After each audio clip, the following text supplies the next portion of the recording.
할렐루야. 우리 주님께 모든 영광 올려드립니다. 마귀가 들끓어도 우리는 승리할 줄로 믿습니다. 힘찬 찬양 감사드립니다. 주변 사람들에게 서로 축복의 인사 나누겠습니다. 하나님은 당신을 사랑하십니다. 위기를 기회로 만듭시다. 우리에게 잘 알려진 S보험회사 사보에 실린 이야기입니다. 지금은 부장으로 있는 김 부장님이 본인이 회사에 입사할 때 어떻게 입사했는지 면접 과정을 하나하나 쓴 그러한 내용들이 있습니다. 거기 보면은 당시 면접관이 그다음 지금은 명예회장으로 있는 당시의 전무이사가 면접관으로 면접을 봤다고 합니다. 네, 이력서를 쭉 보더니만 본인에게 이렇게 묻더랍니다. 내가 보니 자네는 종교학과 출신이로구만. 그러면 거짓말을 못할 텐데 자네는 우리 회사랑 안 맞는 것 같아. 그러자 갑자기 눈앞이 캄캄해지더랍니다. 지금 내가 어떻게 말하느냐 여기에 따라서 모든 게 달라지는 그러한 상황이었습니다. 그때 갑자기 떠오른 말이 있었습니다. 먼저 인정했습니다. 맞습니다. 저는 종교학과 출신입니다. 그런데 지금 이사님이 가진 생각을 저를 만나는 고객마다 똑같이 하리라 생각이 듭니다. 이 사람은 종교학과 출신이니까 거짓말을 못할 거다라고요. 그러면 저에게 어느 일보다 이 일이 적성에 맞는 일이 아니겠습니까? 결과가 어땠을까요? 결과는 면접관들이 모두가 다 그 말에 공감을 했다라고 하는 것입니다. 맞아, 맞는 말이야. 저 사람은 우리 일과 딱 맞는 사람이야. 그리고 회사에 당당히 입사했다고 합니다. 사람이 누구든지 위기에 처하게 되면 당황합니다. 당황하게 되면 좋은 아이디어가 떠오르지 않게 됩니다. 그리고 두려움에 사로잡힙니다. 그러다 보면은 그 위기를 제대로 넘기지 못하며 쓰러질 때가 많은 것입니다. 하지만 위기가 있을 때 위기를 잘 극복을 하면 얼마든지 좋은 기회가 될 수가 있습니다. 본래 위기라는 말에는 이러한 의미가 있습니다. 위험하지만 잘하면 아주 좋은 기회라고 하는 것입니다. 우리 성도들도 살다 보면 이 땅에 위기를 맞이하게 됩니다. 하지만 위기 상황에 이걸 어떻게 우리가 대하느냐 여기에 따라 얼마든지 기회로 승화될 수가 있다라고 하는 것입니다. 아무쪼록에 하나님이 우리 가운데 역사하실 때 언제든지 선한 능력으로 역사하시는데 이 하나님의 선한 능력 가운데 선한 영향을 받아서 삶 가운데 위기가 있을지언정 위기를 잘 이기는 기회의 사람들이 될 수 있기를 주님의 이름으로 축원합니다. 다윗이 그랬습니다. 이 다윗 왕은 삶 속에 많은 위기가 있었습니다. 하지만 위기를 기회로 만드는 사람이었습니다. 사무엘상 30장 1절과 2절에 보시면 이런 말씀으로 시작이 됩니다. 다윗과 그의 사람들이 사흘 만에 시글락에 이른 때에 아말렉 사람들이 이미 네겝과 시글락을 침노하였는데 그들이 시글락을 쳐서 불사르고 거기에 있는 젊거나 늙은 여인들은 한 사람도 죽이지 아니하고 다 사로잡아 끌고 자기 길을 갔더라. 이때는 다윗이 왕위에 오르기 전이었습니다. 이 나라 저 나라 다니면서 배회하며 방랑할 때였습니다. 그때 자신을 따르는 식솔들이 많이 있었는데 그들을 본진에 놔두고 나간 사이에 며칠 만에 돌아왔는데 그만 그 사이에 아말렉의 군대가 와가지고 이들을 다 재산을 몰수해버리며 사람들을 약탈하면서 종으로 끌고 왔습니다. 집은 다 불살라버렸습니다. 얼마나 처참한 가운데 있습니까? 다윗의 생애에 위기를 맞이한 것입니다. 이런 가운데 사람들이 얼마나 울었는지 슬피 울었는지 4절에 보시면은 울 기력이 없도록 소리 높여 울었다라는 말씀이 기록이 되어 있습니다. 얼마나 울었는지요. 소리 높여 운 다음에 힘이 다 빠질 정도로 울었습니다. 슬피 울었습니다. 그런데 울고 난 다음에 이상한 현상이 나타났습니다. 갑자기 사람들이 엉뚱하게 모든 책임을 다윗에게 다 돌리는 것이었습니다. 6절에 보시면은 백성들이 자녀들 때문에 마음이 슬퍼서 다윗을 돌로 치자 하니 다윗이 크게 다급하였으나 그의 하나님 여호와를 힘입고 용기를 얻었더라. 사람들이 슬픔 가운데 엉엉 울고 난 다음에 이 모든 원인은 다윗에게 있어 라고 하면서 돌을 들어 다윗을 쳐 죽이려고 했습니다. 여러분, 이들이 어떤 사람이었습니까? 이들은 고향을 떠나 블레셋까지 따라와서 생사와 고락을 함께했던 600명의 사람들이었습니다. 그동안의 희로애락을 함께하면서 전우애가 얼마나 많이 쌓였겠습니까? 하지만 그들이 갑자기 돌변해가지고 다윗을 돌로 치자 그러는 거예요. 다윗도 이때 상황이 너무나 힘든 상황이었습니다. 자신의 가족을 다 빼앗겼습니다. 재물도 다 빼앗겼습니다. 집이 불탄 가운데 있습니다. 다윗에게도 위로가 필요한데 사람들이 모든 책임을 다 다윗에게 돌리면서 돌로 쳐 죽이자 그러는 겁니다. 하지만 이러한 긴급한 상황에, 위기 상황에 모든 위기를 다 극복하게 됩니다. 아말렉에게 쫓아가서 그들을 다 쳐 죽이고 사람들을 다 되찾고 또 많은 전리품까지 취하게 됩니다. 모든 상황이 역전됩니다. 그야말로 위기가 기회가 되어서 더욱 든든한 리더십을 갖게 되었고 공동체는 더욱 부강하게 되었습니다. 여러분, 우리에게도 그렇습니다. 우리도 살다 보면 얼마든지 위기를 만날 수가 있습니다. 하지만 하나님이 함께 하신다면 얼마든지 위기가 변하여 기회가 되는 것입니다. 마른 뼈가 가득한 골짜기에 다시 살아나는 역사가 나타나게 되는 것입니다. 그러면 어떻게 하여 위기가 변하여 기회가 되는 삶을 살아갈 수가 있는 것일까요? 6절에 보시면은 아주 중요한 키워드가 나옵니다. 그의 하나님 여호와를 힘입어 용기를 얻었더라. 누구로 말미암아 용기를 얻었다고요?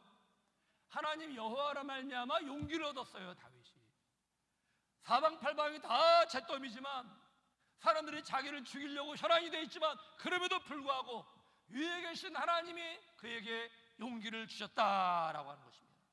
여러분, 하나님이 용기를 주시고 하나님이 붙들어 주시는데 그런 사람을 누가 대적할 수가 있겠습니까? 아무도 대적할 수가 없는 것입니다. 누가 그런 사람을 쓰러뜨리겠습니까? 아무도 쓰러뜨릴 수가 없는 것입니다. 하나님께서 말씀하셨습니다. 그런즉 이 일에 대하여 우리가 무슨 말하리요? 만일 하나님이 우리를 위하시면 누가 우리를 대적하리요? 아무도 대적할 수가 없다라고 하는 것입니다. 하나님이 우리 편이 되어 주시기에 누구도 우리를 대적할 수가 없고 어떠한 위기도 다 변하여 기회가 됨을 믿으시기 바랍니다. 그러면 다윗이 어떻게 하여 하나님이 주시는 힘과 용기를 얻을 수가 있었을까요? 그 비밀이 7절에 나와 있습니다. 다윗이 아히멜렉의 아들 제사장 아비아달에게 이르되 원하건대 에봇을 내게로 가져오라. 아비아달이 에봇을 다윗에게로 가져가매라고 했습니다. 여러분, 지금 다윗은 대단히 위급한 상황입니다. 긴급한 상황입니다. 빨리 군대를 소집해서 무기를 다 끌어모으고 빨리 아말렉을 추적해서 그들과 싸워야 되는 상황입니다. 가족을 데리고 나와야 되는 거죠. 잃어버린 물건들을 다 약탈당한 것을 다시 찾아야 되는 상황입니다. 이런 긴급한 상황에 다윗이 뭐라고 했습니까? 에봇을 내게로 가져오라 그랬어요. 가장 먼저 한 일은 에봇을 찾는 일이었습니다. 에봇을 가져오라. 이 에봇은 가는 실로 짠 소매가 없는 겉옷입니다. 조끼를 떠올리면 쉽게 우리가 연상할 수가 있습니다. 거기에 금색, 청색, 자색, 홍색 실로 화려하게 술을 넣었습니다. 그리고 앞에는 우림과 둠밈이 있었습니다. 이것은 주사의 모양인데 보석으로 만들었습니다. 이렇게 만들어진 에봇은 일상생활 가운데 입는 옷이 아니었습니다. 대제사장이 이 옷을 입고 하나님 앞에 주님의 뜻을 물을 때에 이 옷을 입었습니다. 근데 지금 다윗이 에봇을 가져오라 그랬습니다. 이 급한 상황에 에봇을 가져오라 한 이유가 무엇일까요? 여기에는 다음에 두 가지 이유가 있습니다. 첫째로 그는 하나님을 의지했습니다. 다윗은 에봇을 통하여 하나님의 뜻을 찾았습니다. 오직 하나님만을 의지했습니다. 여러분, 신앙이 뭘까요? 신앙은 의지하는 것입니다. 의지하는 것. 무엇을 의지하느냐, 여기에 따라 그 사람의 신앙이 달라집니다. 돈을 의지하는 사람은 돈이 신앙입니다. 권세를 의지하는 사람은 권세가 신앙입니다. 이런 점에서 세상에 신앙이 없는 사람은 아무도 없습니다. 무엇을 의지하느냐가 다를 뿐입니다. 저는 브라질 선교를 하면서 이민사회에서 이러한 현상을 확인할 수가 있었습니다. 과거에 브라질 한의교포들은 의료업에 종사하는 사람들이 많았습니다. 의료업으로 똘똘 뭉친 사회였습니다. 지금은 많이 달라졌습니다. 하지만 제가 선교하던 때에는 브라질 의료 시장의 70% 이상을 한인들이 다 장악하고 있었습니다. 자체 브랜드를 가지고 있으면서 디자인, 재단, 바느질, 마감, 판매까지 모든 공정들을 다 책임지고 있습니다. 그러면서 교인들이 서로 아주 긴밀한 공조 체제를 가지고 있었습니다. 똘똘 뭉치는데요, 한 브랜드를 중심으로 공장이 만들어지고 이걸 중심으로 이제 사업체 형성이 되는데, 사업과 생활과 심지어는 신앙까지 철저하게 하나로 뭉쳤습니다. 교회를 가도 자기랑 함께 사업하는 사람이 모이는 교회, 그 교회에 함께 가는 거예요. 보통 브라질에 이민 오게 되면 무슨 일을 할까 막막하다 보니까 옷 판매를 시작합니다. 그러면 이 옷 판매하는데 주인이 누군가, 사장이 누군가, 거기에 따라서 이제 그 교회에 함께 가게 되는 겁니다. 그 사람이 교회로 옮기면은 집단으로 또 교회로 옮겨요. 그분들에게는 하나님을 의지하는 게 아니라 사람을 의지하는 게 다분히 크게 엿보였습니다. 안으로 들어가 보면은 하나님을 믿는다고 하지만 돈이 신앙이었고 사람이 신앙이었습니다. 그런 이해관계에 따라서 철옹사 같아 보였던 이 관계가 쉽게 무너지는 걸 볼 수가 있었습니다. 군대에서도 어렵지 않게 이런 현상을 볼 수 있습니다. 군대 가서 보면은 장교들의 경우에 지휘관의 종교가 무엇이냐에 따라서 종교 이동하는 사람들이 많아요. 지휘관의 종교가 기독교면은 교회에 많은 장교들이 모여듭니다. 군인 가족들이 많이 몰려들어요. 그러다가 지휘관이 바뀌어가지고 불교 신자가 오게 되면은 교회에서 싹 빠져나갑니다. 왜 교회 안 오지? 제가 처음에는 모르고요. 왜 교회 안 올까? 법당에 가봤더니만 법당에 앉아 있습니다. 저랑 눈을 마주치지 못합니다. 여러분. 이런 사람들은 철새 신자라고 합니다. 이런 사람들은 진급이 신앙이고 진급의 평점을 쥐고 있는 지휘관이 신앙의 대상입니다. 사랑하는 성도 여러분, 여러분들은 여러분의 중심 가운데, 마음 중심에, 삶의 중심에 언제나 하나님을 모시며 살아가시기를 바랍니다. 언제든지 하나님을 의지하고 전적으로 하나님을 의지하는 신앙 가운데 평생 살아가시기를 축원합니다. 그럴 때 하나님의 도우심이 있는 겁니다. 주님의 도우심이요. 크리스천리티 투데이지에 실린 글인데요, 평생 열심히 신앙생활하던 사람이 죽어서 천국문에 이르게 되었습니다. 기분 좋게 천국에 문을 열고 들어가려고 하는데 그 앞에 누가 딱 버티고 있어요. 누구십니까? 했더니 나는 사도 베드로요 하는 겁니다. 그러십니까? 할렐루야 하고 들어가려고 했더니 또 못 들어가게 합니다. 여기는 적어도 100점이 넘은 사람이 들어갈 수가 있습니다. 그래요? 점수는 어떻게 매기는데요? 그동안 어떻게 살았습니까? 대답하기를 저는 그동안 선교기관의 지도자로 살았습니다. 많은 사람들을 선교사로 파송했습니다. 그래요? 그러면 1점을 주시오. 1점밖에 안 되는 겁니다. 그 다음에 생각을 해보니까 자기가 그래도 가장으로서 열심히 살았거든요. 저는요, 한 가정의 가장으로서 자녀들을 잘 키웠습니다. 자녀들이 신앙생활을 잘하고 우리 가정은 행복한 가정이었습니다. 그래요? 2점 드리겠습니다. 토탈 3점이잖아요. 또 생각을 합니다. 생각해보니까 신앙생활을 잘했어요. 저는 60년이 넘도록 주일 성수 한 번도 안 한 적이 없습니다. 매 주일마다 빠지지 않고 교회 갔습니다. 그래요? 그러면 1점을 더 드리죠. 베드로의 말에 숨이 턱 막힙니다. 어떡하나 싶어가지고 어떻게 100점을 채우나 생각을 하는데 도무지 채울 방법이 없는 겁니다. 그때 탄식하며 말했습니다. 예수님, 저는 어떻게 합니까? 저는 천국에 들어갈 만한 자격이 없습니다. 저에게는 예수님밖에 없습니다. 저를 구하실 분은 예수님밖에 없습니다. 주님만 의지합니다. 베드로가 100점 하더니 문을 활짝 열어주더랍니다. 깜짝 놀랐습니다. 아니 어떻게 100점을 주십니까? 이 땅에 살아갈 때 자기의 공로로 천국 갈 수 있는 사람은 아무도 없습니다. 오직 예수님의 공로로만 천국에 가는 것입니다. 당신은 그토록 예수님을 잘 믿고 있으니 그 믿음으로 천국에 가는 겁니다 하면서 문을 활짝 열어주더랍니다. 여러분, 정말 맞는 말입니다. 이 이야기가 꿈인 이야기인지 모르겠지만은 내용은 맞는 내용이죠. 누구나가 다 예수님의 공로로, 하나님의 은혜로 말미암아 천국에 갈 수 있음을 믿으시기 바랍니다. 그러면 이 땅에 살아갈 때는 어떨까요? 천국 갈 때만 예수님의 공로가 필요하고 이 땅에 살아갈 때는 하나님의 은혜와 공로가 필요 없는 걸까요? 그렇지 않습니다. 우리 생활 속에 막힌 문이 열리기 위해서도 하나님의 은혜가 절대적으로 필요합니다. 위기가 변하여 기회가 되기 위해서도 철저하게 하나님을 의지해야 하는 것입니다. 그럴 때 우리의 삶의 모든 것이 축복으로 승화됩니다. 오늘 성경에 보시면은 다윗이 아주 급한 상황을 만났을 때 하나님만을 의지하고 있습니다. 이것은 다윗을 다윗 되게 하였던 아주 중요한 사건입니다. 그는 이 다급한 때에 빨리 달려가가지고 아말렉을 정발하던 바로 그러한 때에 에봇을 찾았습니다. 에봇을 가져오라 하였습니다. 하나님을 찾았습니다. 하나님의 뜻을 찾은 것입니다.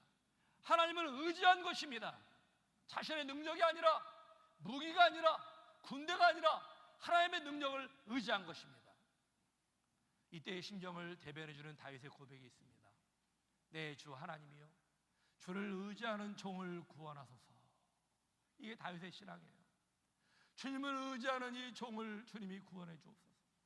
주여, 내게 은혜를 베풀어 주옵소서. 내가 종일 주께 부르짖나이다.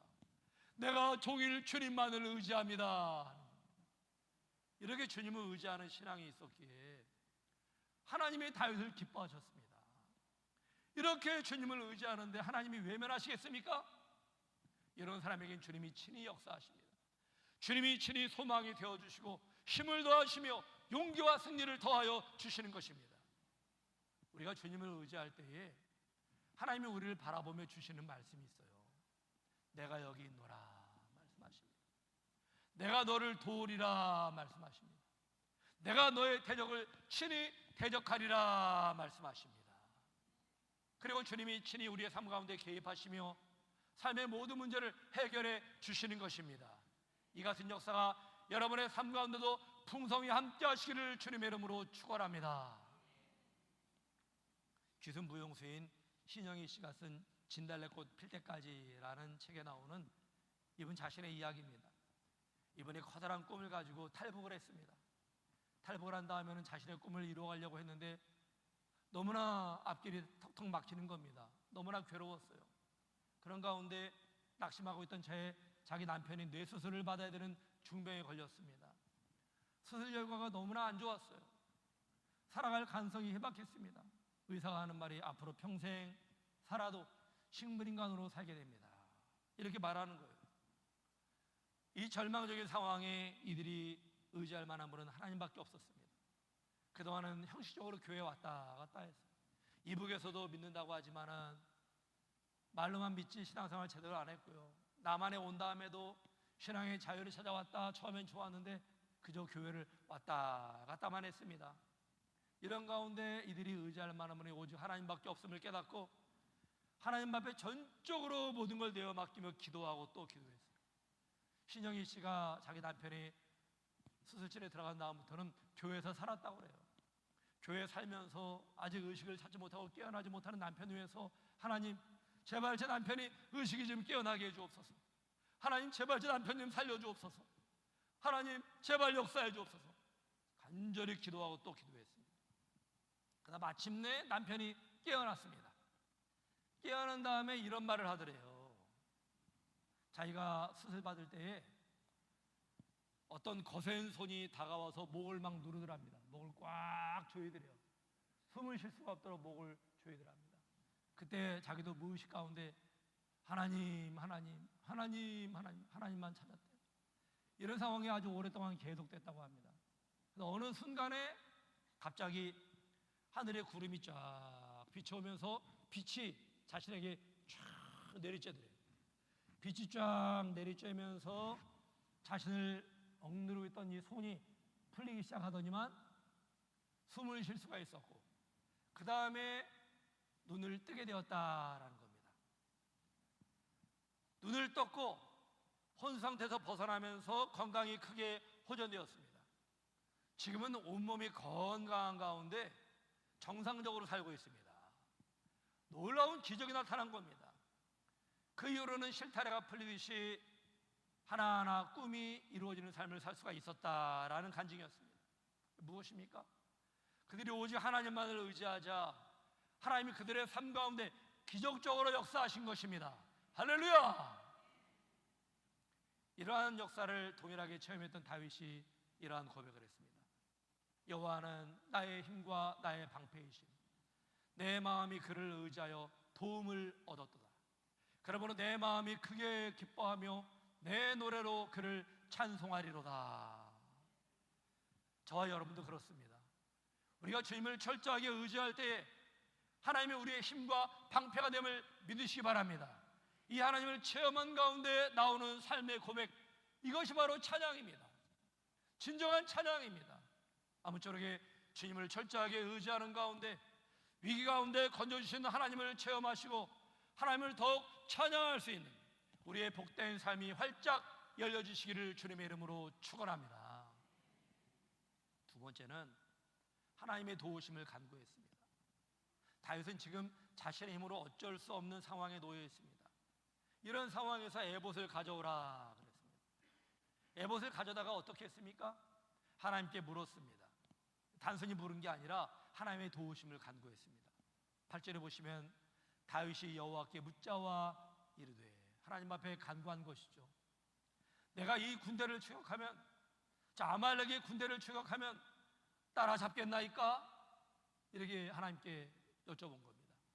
그래 주님이 뭐라고 응답하십니까? 여호와께서 그에게 대답하시되 그를 쫓아가라. 내가 반드시 따라잡고 도로 찾으리라. 여러분이 8절을 보시면요, 좀 이상한 메시지를 발견할 수가 있습니다. 다윗이 기도한 건 뭡니까? 아말렉의 군대를 추격하면 따라잡을 수가 있겠습니까? 하고 여쭈었습니다. 그럼 하나님은 대답하실 때 그래, 따라잡을 수 있을 것이다, 그러면 그만인데 하나님의 응답은 그게 아니었습니다. 더 크게 응답하셨어요. 그를 쫓아가라. 내가 반드시 따라잡고, 그 다음 뭐라고 했어요? 도로 찾으리라. 도로 잃어버린 식소를 다 찾으리라. 도로 잃어버린 모든 재물을 다 찾으리라. 뿐만 아니라 노획물을 취하리라. 이런 말씀을 주신 겁니다. 여기 보시면은 하나님이 좀 과하게 응답하셨다라는 생각이 들어요. 구하지 않은 것까지 주셨기 때문입니다. 하나님이 왜 이렇게 역사하신 것일까요? 다윗이 너무나 좋았던 거예요. 다윗이 그 위급한 상황 가운데 자신의 판단대로, 자신의 계획대로, 자신의 의지대로 살아간 게 아니라 그 상황 속에서도 하나님을 찾고 하나님의 뜻을 구하고 하나님께 기도하고 있는 이 다윗이 너무나 좋으신 것입니다. 우리도 그렇습니다. 살다 보면 내가 믿음으로 산다고 하면서 어느샌가 모르게 하나님을 까마득하게 잊어버리고 살 때가 많이 있죠. 그러나 우리가 다윗처럼 이렇게 하나님을 의지하며 주님의 도움을 구한다면 하나님이 얼마나 우리 인생을 기뻐 받으시겠습니까? 얼마나 귀하게 여기시겠습니까? 미국에 사는 어느 교인에게 들은 이야기인데요, 그분이 서울대 법대를 졸업하고 미국으로 이민을 갔다고 합니다. 똑똑하니까 뭐 자리도 빨리 잡고 또 가져간 돈이 있어가지고 쉽게 성공했습니다. 명성도 얻으면서 돈도 많이 벌고 나름대로 행복하게 살았습니다. 60세에 말기 암 진단을 받았습니다. 몸에 힘이 쫙 빠지는데 그만 간암으로 들어눕게 되었습니다. 많은 사람들이 문병을 왔습니다. 문병 와가지고 하는 말이 다 똑같더래요. 힘드시죠? 힘내세요 하는 말입니다. 힘드시죠? 힘내세요. 처음엔 좋았는데 너무나 짜증나더래요, 그런 말 듣는 게. 근데 하루는 목사라는 양반이 와가지고 하는 말이 힘의 도움을 받으십시오 그러더랍니다. 뭔가 표현이 다르잖아요. 이상한 말을 하는 겁니다. 무슨 말이냐고 물어봤습니다. 무슨 뜻이냐고. 그랬지만 하나님께로부터 힘의 도움을 받으십시오 라는 말이었습니다. 그 말이 너무나 신선하게 와닿은 거예요. 남들은 다 자기에게 힘내라고 힘이 없어가지고 누워있는데 힘을 낼 수가 있습니까? 이 짜증스러운 말만 하는데 목사라는 양반이 와가지고 하나님께로부터 힘의 도움을 받으라. 너무나 그 말이 좋았대요. 그때부터 신앙생활을 시작했다고 합니다. 나중에 간암으로부터 완전히 해방된 다음에 다 치료받은 다음에 이러한 간증을 했습니다. 모두가 다 나에게 힘을 내라고 했습니다. 그런데 그 힘든 몸으로 어떻게 힘을 낼 수가 있겠습니까?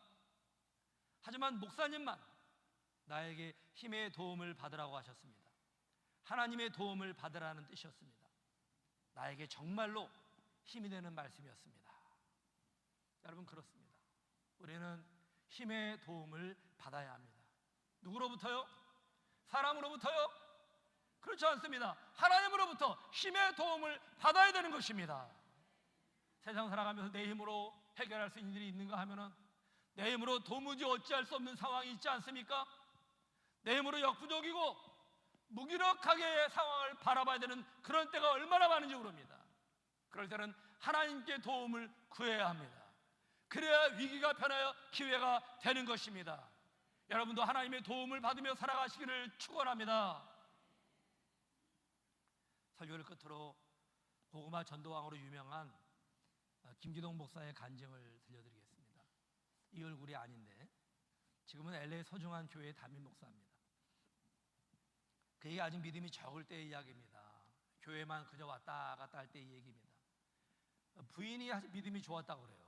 믿음이 좋은 아내에게 하루는 이러한 제안을 했답니다.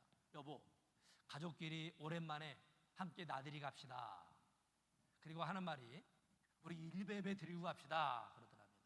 그러니까 부인도 오랜만에라는 말과 일베베를 드리고 갑시다 하는 이 말에 거부할 수가 없었다고 합니다. 주일날 아침이었습니다. 일베베를 드리기 위해서 교회로 가다가 이 남편이 그만 핸들을 쫙 틀어가지고 설악산으로 바로 가더랍니다. 당신 뭐 하는 거야 지금? 교회 가서 예배 드려야지. 아이 봐, 가서 예배 드리고 갔다 오려면 오늘 갔다 오늘 못 와. 오늘 와야 되잖아. 우리 마음속으로 예배 드려. 그리고 그냥 설악산으로 내리 달리더랍니다. 근데 강원도 인제쯤 가는데 갑자기 저 앞에 차가 오는데 차랑 정면으로 텅 부딪혔어요. 순간적이었습니다. 그 다음에 정신 잃어버린 거죠.